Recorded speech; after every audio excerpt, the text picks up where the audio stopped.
എൻ്റെ ജീവിതത്തിലെ 2 അനുഭവങ്ങൾ പറഞ്ഞിട്ട് 2 വാക്കുകൾ അവസാനിപ്പിക്കാം. ഒന്ന്, ഉമ്മയോടുള്ള എൻ്റെ ഒരു അനുഭവമാണ്. ഉമ്മ 2013 മരിച്ചത്. അങ്ങനെ ഉമ്മ പെരിന്തൽമണ്ണ MES മെഡിക്കൽ കോളേജിലായിരുന്നു. ഒരാഴ്ചയോളം കോമയിലാണ് കിടന്നത്. അങ്ങനെ അവസാനം തിരിച്ചു കിട്ടൂല എന്നുറപ്പായപ്പോൾ ഡോക്ടർ വന്നിട്ട് ഞങ്ങളോടൊക്കെ കാണാൻ പറഞ്ഞു. ഞാനപ്പോൾ കയറിയില്ല. എൻ്റെ ഇക്കാക്കന്മാരൊക്കെ പോയിട്ട് കയറി വന്ന് എല്ലാവരും പോയി കണ്ട് തിരിച്ചു വന്നു. ഞാൻ അവസാനം കയറി. എന്നിട്ട് അവസാനം ഇങ്ങനെ ഉമ്മാൻ്റെ അടുത്ത് ചെന്നു. ഞാൻ പറയണമെന്നൊന്നും ഉമ്മാക്ക് മനസ്സിലാവില്ലെന്ന് എനിക്കറിയാം. കാരണം ഉമ്മ ഏകദേശം ഈ ലോകത്തിൻ്റെ കളം വിട്ട് പോകാനൊരുങ്ങാണ്. ഉമ്മാനെങ്ങ് അടുത്തിങ്ങനെ ചെന്നിട്ട് ഞാൻ ഉമ്മാൻ്റെ മുഖത്തിങ്ങനെ ഒഴിഞ്ഞിട്ട് ഉമ്മയോട് ഒരു കാര്യത്തിന് മാപ്പ് ചോദിച്ചു. കുറേ മുമ്പ് ഉമ്മ എന്നോടൊരു കാര്യം പറഞ്ഞിട്ട് ഞാൻ കേട്ടില്ലായിരുന്നു. ചങ്ങായിമാരെ കൂടെ ഒരു കളിക്കാൻ പോകുന്ന സമയത്തോ ഒക്കെ ആയിട്ട് ഞാനത് ചെയ്തില്ല. അന്ന് ഉമ്മ രാത്രി എന്നോടിങ്ങനെ സങ്കടം പറയുകയും ചെയ്തു. ആ കാര്യത്തിന് മാപ്പ് ചോദിച്ചിട്ട് ഉമ്മാനോട് സലാം പറഞ്ഞിട്ട് ഞാൻ പുറത്തേക്ക് ഇറങ്ങി വന്നു. ഇതാണ് ഒരനുഭവം. 2ാമത്തെ അനുഭവം, എന്നോട് എൻ്റെ ഒരു സുഹൃത്ത് ഈ അടുത്ത് ചോദിച്ചിരുന്നു, ജീവിതത്തിൽ ഏറ്റവും ദുഃഖിച്ചതെന്നാണ്, സങ്കടപ്പെട്ടതെന്നാണ് എന്ന് ചോദിച്ചു. അപ്പോഴാണ് ഞാൻ അതിനെക്കുറിച്ച് ഇങ്ങനെ ആലോചിച്ചത്. ദുഃഖമാണല്ലോ കൂടുതൽ, അല്ലേ? ദുഃഖങ്ങൾ നമ്മുടെ വീട്ടിലുള്ള ആൾക്കാരാ, സന്തോഷങ്ങൾ എപ്പോഴെങ്കിലും വന്നു പോകുന്ന ആൾക്കാർ മാത്രമാണ്. അപ്പം അതിങ്ങനെ ആലോചിച്ചപ്പോൾ ഞാൻ ഒരു നിമിഷം ആലോചിച്ചു. എൻ്റെ ഉപ്പ മരിച്ചത് 2015 അങ്ങനെ ഉപ്പ മരിച്ചൊരു 3-4 മാസങ്ങൾ കഴിഞ്ഞ് ഒരു ദിവസം വാട്സാപ്പിലെ കോണ്ടാക്റ്റ് ഇങ്ങനെ നോക്കുന്ന സമയത്ത് ഉപ്പാൻ്റെ നമ്പറിൽ ആരോ വാട്സാപ്പ് എടുത്തിട്ടുണ്ട്. അപ്പം ഞാൻ ആളാരാ നോക്കി. എനിക്ക് പരിചയമില്ലാത്ത ഏതോ ഒരാളാണ്. കാരണം ഒരു നമ്പർ കുറച്ചു കാലം ഒരാൾ ഉപയോഗിക്കാതിരുന്നാൽ ആ നമ്പർ കമ്പനി വേറെ ആളുകൾക്ക് കൊടുക്കുമല്ലോ. അങ്ങനെ ആർക്കോ കിട്ടിയിട്ടാ അവരാ നമ്പറിൽ വാട്സാപ്പ് എടുത്തതാണ്. അപ്പം ഇനി ആ നമ്പർ ഞാൻ സൂക്ഷിക്കേണ്ട ആവശ്യമില്ല. അത് ഉപ്പാൻ്റെ നമ്പർ അല്ലല്ലോ. ഞാനത് ഡിലീറ്റ് ചെയ്ത് കളഞ്ഞു. പക്ഷെ അപ്പോഴാണ് ഞാൻ ആലോചിച്ചത്, ഇപ്പാന്നാണ് ഞാൻ സേവ് ചെയ്തിരുന്ന നമ്പർ. ഇപ്പാന്ന് സേവ് ചെയ്ത ആ നമ്പറിൽ നിന്ന് എത്രയോ പ്രാവശ്യം, ഒരു പക്ഷേ 1000കണക്കിന് പ്രാവശ്യം എന്നെ വിളിച്ചിട്ടുണ്ട്. ഇനി അങ്ങനെ ഒരാൾ വിളിക്കാനില്ല എന്ന് മാത്രമല്ല, ആ നമ്പർ പോലും എൻ്റെ ഫോണിലില്ല. അത് റിയലൈസ് ചെയ്ത സമയത്താണ് ശരിക്കും കണ്ണ് നിറഞ്ഞത്. അതുകൊണ്ട് ഉപ്പ കോളിംഗ്, അല്ലെങ്കിൽ അമ്മ കോളിംഗ്, അച്ഛൻ കോളിംഗ് എന്നൊക്കെ ഫോണിൽ വരുന്ന ആളുകൾ ഇവിടെ ഇരിക്കുന്നുണ്ടെങ്കിൽ നിങ്ങൾ ജീവിതത്തിൽ ഏറ്റവും വലിയ ഭാഗ്യവാന്മാരാണ് എന്നാണ് എനിക്ക് നിങ്ങളോട് പറയാനുള്ളത്. കാരണം അതിങ്ങനെ ആഗ്രഹിക്കുന്ന എത്രയോ മനുഷ്യന്മാരുണ്ട്. അച്ഛൻ കോളിംഗ്, അല്ലെങ്കിൽ അമ്മ കോളിംഗ്, വാപ്പ കോളിംഗ് എന്നൊക്കെ ഇങ്ങനെ കാണാൻ വേണ്ടി ആഗ്രഹിക്കുന്ന മനുഷ്യന്മാരുണ്ട്. അങ്ങനെ ഇപ്പോൾ ആ കോള് വരുന്നുണ്ട് എങ്കിൽ, വാപ്പയും ഉമ്മയും ഒക്കെ ജീവിച്ചിരിക്കുന്നുണ്ട് എങ്കിൽ നിങ്ങൾ ഏറ്റവും വലിയ ഭാഗ്യവാന്മാരാണ്. അതുകൊണ്ട് നമ്മളും ഹാപ്പി ആവുക, നമ്മുടെ ചുറ്റുമുള്ള മനുഷ്യരെയും ഹാപ്പി ആക്കുക. ഞാൻ എൻ്റെ വാക്കുകൾ അവസാനിപ്പിക്കുമ്പോൾ ഒരു വാക്കാണ് ഓർമ്മ വരുന്നത്. അത് സച്ചിൻ ടെണ്ടുൽക്കർ അദ്ദേഹത്തിൻ്റെ അവസാനത്തെ മാച്ച് കഴിഞ്ഞിട്ട് നടത്തിയൊരു പ്രസംഗമുണ്ട്. യൂട്യൂബിൽ കിടക്കുന്നുണ്ട് ആ പ്രസംഗം. ആ പ്രസംഗത്തിൽ അദ്ദേഹം പറഞ്ഞൊരു വാക്കാണ്, സച്ചിൻ ടെണ്ടുൽക്കർ എന്ന് പറഞ്ഞാൽ ഇന്ത്യ കണ്ട, ഒരുപക്ഷെ ലോകം തന്നെ കണ്ട ഏറ്റവും വലിയ ക്രിക്കറ്റ് കളിക്കാരിൽ ഒരാളാണ്. ഞാൻ പുറത്താകുമ്പോൾ ഒരു രാജ്യമാണ് പുറത്താകുന്നത് എന്ന ഓർമ്മയിൽ തലകുനിച്ച് നടന്നു പോയിരുന്ന മനുഷ്യനാണ്. സച്ചിൻ ഔട്ടായി എന്ന് കണ്ടറിഞ്ഞാൽ സ്റ്റേഡിയത്തിൽ നിന്ന് ഇറങ്ങിപ്പോകുന്ന മനുഷ്യന്മാരുടെ അത്ര എണ്ണം മനുഷ്യന്മാർ ഇല്ലാത്ത രാഷ്ട്രീയ പാർട്ടികൾ പോലും ഉണ്ട് ഇന്ത്യയിൽ. അത്രയേറെ മനുഷ്യർ സ്നേഹിക്കുന്ന ആളാണ് സച്ചിൻ. അദ്ദേഹത്തിൻ്റെ അവസാനത്തെ പ്രസംഗമാണ്. അദ്ദേഹം പറയുന്നുണ്ട്, ഒരു നല്ല കളിക്കാരനാകുന്നതിനേക്കാൾ പ്രധാനമാണ്, ഒരു നല്ല കളിക്കാരനാകുന്നതിനേക്കാൾ പ്രധാനമാണ് ഒരു നല്ല മനുഷ്യനാകുന്നത്. നമ്മൾ പറഞ്ഞിരുന്നു നേരത്തെ അല്ലേ, തോറ്റാലും കരയാതിരിക്കണം. ഞാൻ ആ ഒരു സംഭവം മനസ്സിൽ വിചാരിച്ചിട്ട് തന്നെയായിരുന്നു അത് പറഞ്ഞത്. ജയിക്കാൻ വേണ്ടിയല്ല ഞാൻ പ്രാർത്ഥിച്ചത്, തോറ്റാലും കരയാതിരിക്കാൻ വേണ്ടി. അതന്നെയാണ് നമ്മുടെ കുട്ടികളോട് നമുക്ക് പറയാനുള്ള മെസ്സേജ്. തോറ്റാലും കരയരുത്. നമ്മുടെ ഒരു വ്യക്തിത്വം എന്ന് പറഞ്ഞ സംഗതി നമ്മൾ ഒന്നിൻ്റെ പേരിൽ ഉപേക്ഷിക്കാൻ പാടില്ല. ഇപ്പോൾ ഒരു പാല് നല്ല പാലാ, പക്ഷെ അതൊരു ചീത്ത വെള്ളത്തിൽ കലക്കിയാൽ എന്താ സംഭവിക്കുക? ആ ചീത്ത വെള്ളത്തിൽ അത് കലങ്ങിപ്പോവും അല്ലേ? എന്നാൽ ഇതേ പാല് തന്നെ കുറേ നേരം കടഞ്ഞ് എന്ത് കിട്ടും? ബട്ടർ കിട്ടും, വെണ്ണ കിട്ടും. ആ വെണ്ണ നിങ്ങളൊരു ചീത്ത വെള്ളത്തിലേക്ക് ഇട്ട് നോക്കൂ, എന്ത് സംഭവിക്കും? കുടിക്കലരോ? കുടിക്കലരില്ല. അതിൻ്റെ പേരാണ് പേഴ്സണാലിറ്റി എന്ന് പറയുന്നത്. അത് നമ്മുടെ കുട്ടിക്ക് കൊടുക്കണം.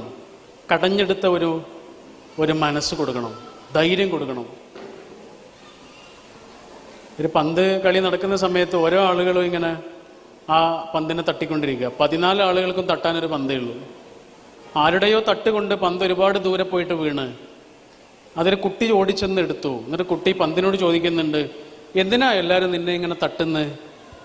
എല്ലാവരും നിന്നെ തട്ടി കളിച്ചുകൊണ്ടിരിക്കുകയല്ലേ, എന്തിനാ ഇങ്ങനെ തട്ടുകൊള്ളുന്നത് എന്ന് ചോദിച്ചു. പന്ത് കുട്ടിയോട് പറയാ, അതെന്താണെന്നറിയോടാ, എന്നെ എല്ലാവരും ഇങ്ങനെ തട്ടുന്നത് എന്തുകൊണ്ടാണെന്നറിയോ?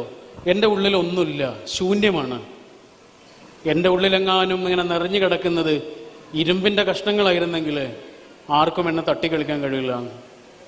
കനം, ആ കനമാണ് ഒരാൾ ആർജിക്കുന്ന ഒരു കരുത്ത് എന്ന് പറയുന്നത്.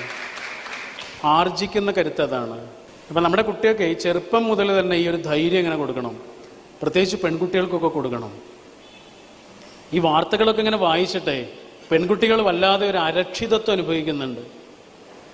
ആൺകുട്ടികളും കേട്ടോ, ഇങ്ങനെ ഈ വാർത്ത ഒരാളെ വിശ്വസിക്കാൻ പറ്റാതായി. അപ്പോൾ ഈ കുട്ടികൾ അനുഭവിക്കുന്ന ഒരു വല്ലാത്തൊരു അരക്ഷിതത്വം ഉണ്ട്. കുട്ടിക്ക് പറഞ്ഞു കൊടുക്കണം നമ്മൾ, ഒരു വെള്ളത്തിൻ്റെ തുള്ളി, അതിൻ്റെ അരികിലൊരു വജ്രത്തിൻ്റെ തുള്ളി. വജ്രവും വെള്ളവും ദൂരെ നിന്ന് കണ്ടാൽ ഒരുപോലെ ഇരിക്കും. ഒരു പക്ഷി വന്നിട്ട് ഈ വെള്ളത്തിൻ്റെ തുള്ളിയിൽ കൊത്തിയാൽ അത് അലിഞ്ഞു പോകും. ഈ വജ്രത്തിൻ്റെ തുള്ളി എങ്ങാനും കൊത്തി തിന്നാൽ ആ പക്ഷി അലിഞ്ഞു പോകും അല്ലേ? നമ്മുടെ കുട്ടികളോട് പറയണം, പ്രത്യേകിച്ച് നമ്മുടെ പെൺകുട്ടികളോട് പറയണം, ആരെങ്കിലും വന്ന് കൊത്തുമ്പോഴേക്ക് അലിഞ്ഞു പോകുന്ന വെള്ളമാകരുത്, അവനെ അലിയിച്ചു കളയുന്ന വജ്രമാകണം എന്ന് പറഞ്ഞു കൊടുക്കണം. ആരെങ്കിലും എന്തെങ്കിലും പറയുമ്പോഴേക്കും, ചോദിക്കുമ്പോഴേക്കും, എന്തെങ്കിലും ചെയ്യുമ്പോഴേക്കും തകർന്നു പോകരുത്. തിരിഞ്ഞു നിന്നിട്ട് ചോദ്യങ്ങൾ ചോദിക്കണം. പിന്നെ ഒരാളോടും അവൻ ആ ചോദ്യങ്ങൾ ആവർത്തിക്കരുത്. അത്ര കനത്തിൽ ചോദ്യങ്ങൾക്ക് മറുപടി കൊടുക്കണം. അതാണ് നമ്മുടെ പെൺകുട്ടികൾക്ക് നമ്മൾ കൊടുക്കേണ്ട കരുത്ത്. അവരെവിടെയും തോറ്റുപോകില്ല. ധൈര്യം കൊടുക്കണം. അവരുപ്പയെക്കുറിച്ചും ഉമ്മയെക്കുറിച്ചും എപ്പോഴും ആലോചിക്കുമ്പോഴും ആ ധൈര്യം തന്നതിനെക്കുറിച്ച് ആലോചിച്ചിട്ട് അവർ അഭിമാനം കൊള്ളണം. നമ്മളിങ്ങനെ സംരക്ഷിച്ചു നിർത്തണം നമ്മുടെ കുട്ടികളെ. ഞാൻ ചോദിക്കട്ടെ, ഇവിടെ പെൺകുട്ടികൾ ഒരുപാട് ആളുകളുണ്ടല്ലോ, അവിടെ ഉണ്ടല്ലോ. നിങ്ങളുടെ ആങ്ങളമാരെ, നിങ്ങളുടെ വീട്ടിലെ ആൺകുട്ടികൾ അനുഭവിച്ച അത്ര സുരക്ഷിതത്വം അല്ലെങ്കിൽ അവകാശങ്ങൾ, നീതി പലപ്പോഴും നിങ്ങൾക്ക് കിട്ടിയിട്ടില്ല എന്ന് തോന്നിയിട്ടുള്ള ആളുകളൊന്ന് കൈപ്പൊക്കുമോ? പല കാര്യങ്ങളും വേണ്ടാന്ന് പറഞ്ഞു നിങ്ങളോട്, പെണ്ണായതുകൊണ്ട് വേണ്ട, അതിനൊന്നും വേണ്ട എന്നൊക്കെ പറഞ്ഞ് നിങ്ങളെ തടഞ്ഞതിൻ്റെ പേരിൽ നിങ്ങൾക്ക് സങ്കടം ഉണ്ടായത്, അങ്ങനെ തടഞ്ഞിട്ടുണ്ട് എന്ന് ഉറപ്പുള്ള ആളുകളൊന്ന് കൈപ്പൊക്കുമോ? ആത്മാർത്ഥമായിട്ട് ചെയ്യണേ. ആത്മാർത്ഥമായിട്ടാണെങ്കിലും മിക്ക ആളുകളും കൈപ്പൊക്കുമെന്നാണ് ഞാൻ മനസ്സിലാക്കുന്നത്. എന്നാൽ നിങ്ങൾ ആലോചിച്ചോളൂ, എന്താണെന്നറിയാം, ഇന്ത്യയിൽ ഇന്ന് 5 പെൺകുട്ടികളിൽ ഒരു പെൺകുട്ടി പീഡിപ്പിക്കപ്പെടുന്നുണ്ട്. നിങ്ങളുടെ ജീവിതത്തിൽ അങ്ങനെ ഒരു അനുഭവം ഉണ്ടായിട്ടില്ല എങ്കിൽ നിങ്ങളുടെ മനസ്സിൻ്റെ ഉള്ളിൽ നിങ്ങളുടെ വാപ്പയ്ക്കും ഉമ്മയ്ക്കും അന്ന് പല കാര്യങ്ങളിൽ നിന്നും നിങ്ങളോട് വേണ്ടാന്ന് പറഞ്ഞതിൽ നിങ്ങൾ മനസ്സ് നിറഞ്ഞ് നന്ദി പറഞ്ഞോളൂ. പക്ഷേ അതൊരു കാര്യം. രണ്ടാമത്തെ ഒരു കാര്യം എന്താണെന്നറിയാം, ആൺകുട്ടിക്കുള്ളത് പോലെ തന്നെ സ്വപ്നങ്ങൾ പെൺകുട്ടിക്കുണ്ട്. അത് തടയാൻ ഒരാൾക്കും പടച്ചോൻ അവകാശം കൊടുത്തിട്ടില്ല. എത്രയോ പെൺകുട്ടികളെ നമുക്കറിയില്ലേ, കല്യാണം കഴിഞ്ഞതോടുകൂടിയൊക്കെ എല്ലാത്തിനും ഫുൾ സ്റ്റോപ്പായി. ഒരുപക്ഷെ കല്യാണം കഴിച്ച ആളെക്കാളും വലിയ സാധ്യത ഉണ്ടാവും ഈ പെൺകുട്ടിക്ക്. എന്താ പ്രശ്നം?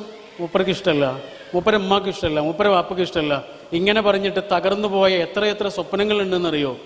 ആരാണ് അവർക്കൊക്കെ അതിന് അധികാരം കൊടുത്തത്? ആരും കൊടുത്തില്ല. ഒരു പെണ്ണാകട്ടെ ആണാകട്ടെ പടച്ചവൻ്റെ മാത്രം അടിമയാണ്, വേറെ ഒരാളുടെയും അടിമയല്ല. ഒരു സ്വപ്നവും തകരാൻ പാടില്ല, ഒരാളുടെയും ചിറകരിയാൻ പാടില്ല, ഒരാളുടെയും ആകാശത്തെ മായ്ക്കാനും പാടില്ല. ഒരു പക്ഷി അല്ലാതാകുന്നത് അതിന് ചിറകില്ലാതാകുമ്പോഴല്ല, അതിന് ആകാശമില്ലാതാകുമ്പോഴാണ്. നമ്മളെപ്പോഴും ആലോചിക്കണത്. ഒരു പക്ഷി അല്ലാതാകുന്നത് എപ്പോഴാണെന്നറിയാം? അത് ചിറകില്ലാതാകുമ്പോഴല്ല, ഉള്ള ചിറക് വെച്ചത് പറക്കും. പക്ഷെ അത് പക്ഷി അല്ലാതാകുന്നത് അതിന് ആകാശമില്ലാതാകുമ്പോഴാണ്. കിനാവുകളുടെ ഒരാകാശമുണ്ട്. വലിയ വീടും വലിയ മൊബൈൽ ഫോണും വലിയ കാറും മാത്രം ഉണ്ടായാൽ പോരാ. മനുഷ്യർക്ക് സ്വപ്നങ്ങൾ വേണം, ജീവിക്കാൻ മുന്നോട്ട് പോകാനുള്ള വലിയ കിനാവുകൾ വേണം. ആണിനും പെണ്ണിനും വേണം. അത് പരസ്പരം നമ്മൾ സമ്മാനിക്കേണ്ട. വളരാനും ഉയരാനും, എത്രമേൽ അകന്ന് പറക്കാനും എത്ര ഉയരാനുമുള്ള ആകാശങ്ങൾ കാണിച്ചു കൊടുക്കണം. ഇതാണ് കൂടെയുള്ള നമ്മുടെ ഉത്തരവാദിത്വം. അത് ആൺകുട്ടിക്കും പെൺകുട്ടിക്കും ഒക്കെ ഉണ്ട്. അവരുടെ ഉള്ളിലെ സാധ്യതകൾക്ക് നമ്മുടെ ഒരു സഹായം കൂടെ ഉണ്ടാവണം. രണ്ടാമത്തെ കാര്യം, അവർക്ക് ആത്മവിശ്വാസം കൊടുക്കണം, മനക്കരുത്ത് കൊടുക്കണം. ദൈവമുണ്ടോ? ദൈവമുണ്ടോ? ഈ കാണുന്നതൊക്കെ യാഥാർത്ഥ്യമാണെങ്കിൽ, നമ്മളീ കാണുന്നതൊക്കെ സത്യമാണെങ്കിൽ, ഈ ബോക്സ് ഒരു സത്യമാണെങ്കിൽ, ഈ ബോക്സ് ഉണ്ടാക്കിയ ഒരാളും സത്യമാണ്.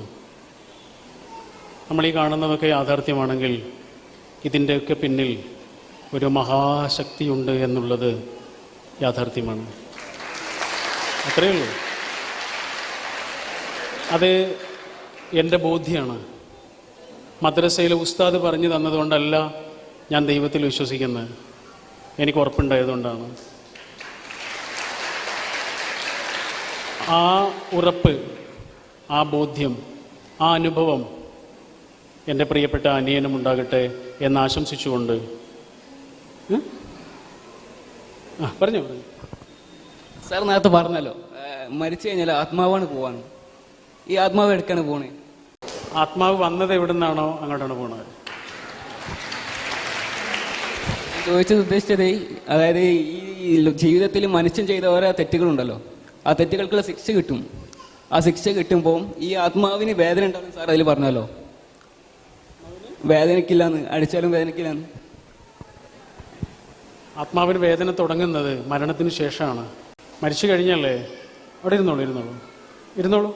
ഇപ്പോൾ ചില ആളുകളെ മണ്ണിൽ മറവ് ചെയ്യും, ചില ആളുകളെ കത്തിച്ചിട്ട് വെള്ളത്തിലൊഴിക്കും. ഇങ്ങനെയൊക്കെയല്ലേ ചെയ്യുക അല്ലേ? ഇപ്പം ഇസ്ലാമിൽ ഖബർ ജീവിതമുണ്ട്, ഖബറുമുണ്ട്, ഖബർ ജീവിതമുണ്ട്. ഖബറുള്ള സ്ഥലത്തല്ല ഖബർ ജീവിതം. ഖബറുള്ളത് ശരീരം കൊണ്ടുപോയി വെച്ച സ്ഥലത്താണ്. ഖബർ ജീവിതമുള്ളത് ആത്മാവ് എവിടെയാണോ അവിടെയാണ്. കാരണം ഖബറില്ലാത്ത ആളുകളുണ്ട്, കത്തിച്ചു കളഞ്ഞ ആളുകളുണ്ട്. അവർക്ക് എവിടുന്നാ ഖബറിലെ ശിക്ഷ കിട്ടുക?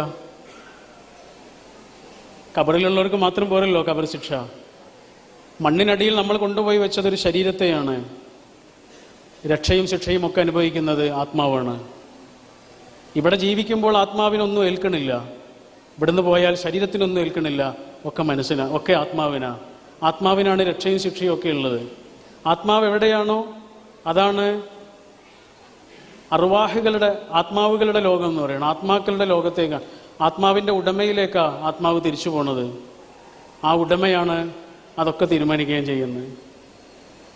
എൻ്റെ കയ്യിലുള്ളൊരു പേന എന്ത് ചെയ്യണമെന്ന് ഞാൻ തീരുമാനിക്കണ പോലെ ആ ഉടമയുടെ കയ്യിലുള്ള ആത്മാവിനെ പിന്നെ ആ ഉടമ രക്ഷയുടെയും ശിക്ഷയുടെയും അവസ്ഥയിലേക്ക് കൊണ്ടുപോകുന്നു. അത് ഈ ശരീരം കൊണ്ട് നമ്മൾ ചെയ്ത ജീവിതവുമായി ബന്ധപ്പെട്ട് ചിലപ്പോൾ ആത്മാവിന് രക്ഷ ലഭിക്കുന്നു, അല്ലെങ്കിൽ ശിക്ഷ ലഭിക്കുന്നു. അപ്പോൾ ശരീരം എന്ന ഈ കൂട് കൊണ്ട് നമ്മൾ എന്തു ചെയ്യുന്നു, അതാണ് ആത്മാവിൻ്റെ രക്ഷാശിക്ഷകളുടെ ഒക്കെ കാരണം. വരാനിരിക്കുന്ന ലോകത്ത് ആത്മാവിന് വീണ്ടും ശരീരം കൊടുക്കുന്നു. ഇതാണ് ഖുർആനിൻ്റെ അതിലുള്ള തലം. അത് വളരെ യുക്തിബദ്ധരാണെന്നാണ് എൻ്റെ വിശ്വാസം. അതുകൊണ്ടാണ് ഞാൻ പറഞ്ഞത്, ഞാൻ ദൈവത്തിൽ വിശ്വസിക്കുന്നത് ഉസ്താദ് പറഞ്ഞു ഒന്നുകൊണ്ടല്ല. എനിക്ക് ബോധ്യമുണ്ട്, ഈ കാണുന്നതൊക്കെ യാഥാർത്ഥ്യമാണെങ്കിൽ കാണാനിരിക്കുന്ന യാഥാർത്ഥ്യങ്ങളും ബാക്കിയുണ്ട്.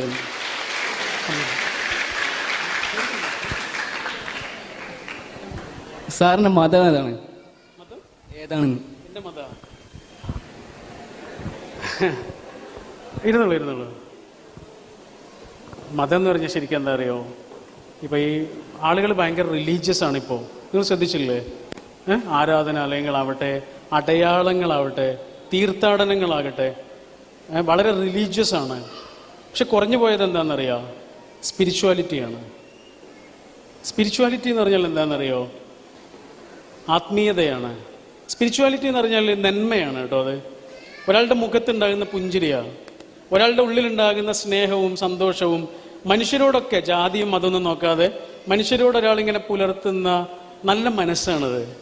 ഇപ്പോൾ പണ്ടൊക്കെ വൈകുന്നേരം ആയാലേ നമ്മുടെ ഹിന്ദു സഹോദരന്മാരുടെ വീടുകളിൽ നിന്ന് ഇങ്ങനെ പുറത്തേക്ക് ഇറങ്ങിയിട്ട് ചോദിക്കുന്ന ഒരു ചോദ്യം ഉണ്ടായിരുന്നു, അത്താഴ പഷ്ണിക്കാരുണ്ടോന്ന്. കേട്ടിട്ടില്ലേ? നമ്മുടെ നാട് കേട്ട ഏറ്റവും മനോഹരമായ കവിതയായിരുന്നു അത്. അത്താഴ പഷ്ണിക്കാരുണ്ടോ? ആ നാട്ടിലുള്ള മുഴുവൻ ആളുകളുടെയും പട്ടിണി മാറ്റാൻ കഴിയില്ല. പക്ഷെ നമ്മുടെ ശബ്ദം കേൾക്കുന്നിടത്ത് ഒരു മനുഷ്യൻ വിശന്നിരിക്കരുത്. അതാണ്. അപ്പം ഞാൻ നിസ്കരിക്കാൻ നോമ്പുകൾക്കൊക്കെ ചെയ്യുന്ന ആളാ. ഉംറക്കും ഹജ്ജിനൊക്കെ പോയിട്ടുണ്ട് ഈ വർഷം. എന്നിട്ട് ഞാൻ എൻ്റെ വീട്ടിലിരുന്നിട്ട് ഭക്ഷണം കഴിച്ച് കിടന്നുറങ്ങി. എൻ്റെ അയൽപ്പക്കത്തൊരു രാജേട്ടനോ രാമേട്ടനോ ഒക്കെ ഉണ്ട്. അയാൾക്ക് പട്ടിണിയാണ്. എന്നോട് എൻ്റെ നബി പറയാണ്, നീയൊന്നും അല്ലടോ മുസ്ലിം എന്ന്. നീ മുസ്ലിം അല്ല എന്നല്ല, മുസ്ലിമൊക്കെ തന്നെ, അങ്ങനെ പുറത്തു പോകുന്നില്ല. പക്ഷെ നബി എന്താ പറഞ്ഞതെന്നറിയോ? നീയൊന്നും അല്ലടോ മുസ്ലിം എന്ന് പറഞ്ഞാൽ എന്താ? ഒരു മുസ്ലിം ചെയ്യേണ്ടതല്ലപ്പം നീ ചെയ്തത്. അയൽപ്പക്കത്തൊരാൾ പട്ടിണി കിടക്കുന്നുണ്ട് എന്നുള്ള കാര്യം പോലും ഞാൻ അറിഞ്ഞിട്ടില്ല. അറിയണമെങ്കിൽ അങ്ങോട്ട് പോകണം. അതിനെന്ത് വേണമെന്നറിയോ? ഒരാൾ റിലീജിയസ് ആയാൽ പോരാ, ഒരാൾ സ്പിരിച്വൽ ആവണം. സ്പിരിച്വൽ ആവുക എന്ന് പറഞ്ഞാൽ ഉള്ളിൽ നന്മ സൂക്ഷിക്കുക എന്നാണ്. ഒന്നുകൂടെ ചെറുതായിട്ട് അന്ന് വിശദീകരിച്ച് എൻ്റെ വാക്കുകൾ അവസാനിപ്പിക്കാം. അത്രയും നല്ല ചോദ്യമാണ് മോൻ ചോദിച്ചത്. ഇപ്പം നിങ്ങൾ ആലോചിച്ച് നോക്കൂ, ഇസ്ലാമിൽ ഇപ്പോൾ മുസ്ലിം സർവീസ് സൊസൈറ്റി ആണല്ലോ, MSS എന്ന് പറഞ്ഞാൽ. അതുകൊണ്ട് പറയാം കേട്ടോ. ഇപ്പം നിസ്കരിക്കുക എന്ന് പറയുന്നത് ഇസ്ലാമിൽ വലിയ പ്രാധാന്യമുള്ള കാര്യമാണ്, വിശദീകരിക്കേണ്ട കാര്യമല്ല. പക്ഷേ എങ്ങനെ നിസ്കരിക്കേണ്ടത് ഖുർആൻ പറഞ്ഞു തന്നിട്ടില്ല. നിസ്കരിക്കണമെന്നേ പറഞ്ഞു തന്നിട്ടുള്ളൂ. ഓക്കെ, ഒറ്റ ആയത്ത് പോലും ഇല്ല ഖുർആനിൽ എങ്ങനെയാണ് നിസ്കരിക്കേണ്ടതെന്ന് പറയാൻ. 6000-ഓളം ആയത്തുള്ള ഖുർആനാണ്. ഒറ്റ ആയത്തുണ്ടോ അല്ലോ നിസ്കരിക്കേണ്ടത് എങ്ങനെയാണെന്ന് പറഞ്ഞു തന്നിട്ടില്ല. ഒക്കെ ഹദീസിലാണ്. ഓക്കെ, എന്നാൽ അതേ ഖുർആനിൽ കണ്ണ് കാണാത്ത ഒരാൾ നബിയുടെ അടുത്തേക്ക് വന്നു. അദ്ദേഹം വന്നത് നബിക്ക് വേണ്ടത്ര ഇഷ്ടപ്പെട്ടില്ല. നബിയുടെ നെറ്റി ഒന്ന് ചുളിഞ്ഞു. ആ നെറ്റി ചുളിഞ്ഞതിൻ്റെ പേരിൽ ഖുർആനിൽ 10 ആയത്തുണ്ട്. നെറ്റി ചുളിഞ്ഞത് ശരിയായില്ല. നെറ്റി ചുളിഞ്ഞ കാര്യം ആര് കണ്ടിട്ടില്ല? ഈ വന്ന ആൾ കണ്ടിട്ടില്ല. അദ്ദേഹം കണ്ണ് കാണാത്ത ആളായിരുന്നു. നിങ്ങൾ ആലോചിച്ച് നോക്കൂ, നബിയുടെ ജീവിതത്തിൽ ആയിരക്കണക്കിന് സംഭവങ്ങൾ ഉണ്ടാവില്ലേ? എന്നിട്ട് ഒരു സംഭവം ഇങ്ങനെ നിലനിർത്തിയത് എന്തിനാ? ഈ സംഭവം പറയുമ്പോഴൊക്കെ നമ്മൾ ആ സംഭവം പറയും. ഈ ആയത്ത് പറയുമ്പോഴൊക്കെ നമ്മൾ പറയും. 2019 നമ്മളത് പറയാ. എന്തുകൊണ്ടാ? മനുഷ്യൻ നെറ്റ് ചുളിയാൻ പോലും പാടില്ല മനുഷ്യന്റെ മുന്നിൽ. ഇത് ഒന്നാമത്തെ കാര്യം. അതിനുവേണ്ടിയാണ് 10 ആയത്ത് ഇറക്കിയത് കേട്ടോ. രണ്ടാമത്തെ കാര്യം നിങ്ങൾ ആലോചിച്ച് നോക്കൂ, നിസ്കരിക്കുക എന്ന് പറയുന്നത് നിന്ന് നിസ്കരിക്കുക എന്നുള്ളതാണ് പ്രധാനപ്പെട്ട കാര്യം. എന്നാൽ ഒരാൾക്ക് നിൽക്കാൻ കഴിയില്ലെങ്കിലോ ഇരുന്നാൽ മതി. ഇരുന്ന് നിസ്കരിക്കാൻ കഴിയില്ലെങ്കിലോ കിടന്ന് നിസ്കരിച്ചാൽ മതി. കിടന്ന് നിസ്കരിക്കാൻ കഴിയില്ലെങ്കിലോ മനസ്സിൽ നിസ്കരിച്ചാൽ മതി. ഇങ്ങനെ കൈയൊന്നും വെക്കാൻ കഴിയില്ലെങ്കിൽ മനസ്സിൽ നിസ്കരിച്ചാൽ മതി. നിസ്കാരത്തിന് ഇളവുണ്ട്, റിഡക്ഷൻ ഉണ്ട്. നോമ്പിന് ഇളവുണ്ട്. യാത്രക്കാരനാ നപ്പ വേണ്ട, രോഗിയാ നപ്പ വേണ്ട, രോഗം മാറിയിട്ട് മതി, ഇങ്ങനെ പറയാ. നിസ്കാരത്തിന് ഇളവുണ്ട്, നോമ്പിന് ഇളവുണ്ട്. കള്ളം പറയാൻ ഇളവില്ല, ഒരാളെ പറ്റിക്കാൻ ഇളവില്ല, ഒരാളെ ചതിക്കാൻ ഇളവില്ല, ഒരാളെ കുറിച്ച് കുറ്റം പറയാൻ ഇളവില്ല. നിസ്കരിക്കാനും നോമ്പ് നോൽക്കാനും ഇളവുണ്ട്. മരിക്കാൻ കിടക്കുന്ന ഒരാൾക്കും കിടന്നിടത്ത് കിടന്ന് നിസ്കരിച്ചാൽ മതി, ഇളവുണ്ട്. പക്ഷെ കള്ളം പറയാൻ പറ്റില്ല. മരിക്കാൻ കിടക്കുന്ന ഒരാൾക്കും ഒരാളെ കുറ്റം പറയാൻ പാടില്ല, ഇളവില്ല. ഇതിൻ്റെ പേരാണെന്ത്? സ്പിരിച്വാലിറ്റി. ആ സ്പിരിച്വാലിറ്റിയാണ് എൻ്റെ ഉള്ളിലുള്ളത്. അല്ലെങ്കിൽ അതാണ് ഉള്ളിലുണ്ടാകണമെന്ന് ഞാൻ ആഗ്രഹിക്കുന്നത്. റിലീജിയസ് ആവുക എന്നുള്ളത് പോലെ തന്നെ പ്രധാനമാണ് ഒരാൾ സ്പിരിച്വൽ ആവുക എന്ന് പറയുന്നത്. അത് നന്മകളാണ്. ഒരു കടലിൻ്റെ കരയിൽ നമ്മൾ ചെന്ന് നിന്നാലേ ഒച്ചപ്പാടുകൾ മുഴുവൻ ഉള്ളത് എവിടെയാണ്? കടലിൻ്റെ മുകളിലല്ലേ? അല്ലേ? ഉള്ളിലേക്ക് പോയാലോ ഒച്ചപ്പാടുണ്ടാവില്ല. ഒച്ചപ്പാടുണ്ടാവില്ല എന്ന് മാത്രമല്ല, അവിടെ മുത്തും പവിഴമൊക്കെ ഉണ്ടാവുക. ഇതിൻ്റെ ഉള്ളിലേക്ക് പോയാലേ, പുറത്താണ് ഈ ബഹളങ്ങളൊക്കെ, ഉള്ളിലേക്ക് പോയാലേ അവിടെ ശാന്തതയാണ്. നിങ്ങളുടെ ഉള്ളിൽ സ്പിരിച്വാലിറ്റിയാണ് ഉള്ളതെങ്കിൽ നിങ്ങൾക്ക് എല്ലാ അമ്മമാരും ഉമ്മമാരായി തോന്നും. നിങ്ങൾക്ക് എല്ലാ ഉമ്മമാരും അമ്മമാരുമായി തോന്നും. നിങ്ങൾക്ക് ശത്രുക്കളൊന്നും ഉണ്ടാവില്ല. നിങ്ങൾക്ക് എല്ലാ മനുഷ്യനെയും മനസ്സിലാവും. ആ സ്പിരിച്വാലിറ്റിയിലേക്കാണ് നമ്മൾ മനുഷ്യരെ ക്ഷണിക്കേണ്ടത്. ചില്ലറ പൈസകൾക്കാണ് സൗണ്ട്, നോട്ടുകെട്ടുകൾക്ക് സൗണ്ട് ഇല്ലല്ലോ. ആ നോട്ടുകെട്ടുകളാവാൻ, വാല്യൂ ഉള്ള, വിലയുള്ളവരായി മാറാൻ നമുക്ക് സാധിക്കട്ടെ. മോൻ്റെ ചോദ്യത്തിന് നന്ദി പറയുന്നു.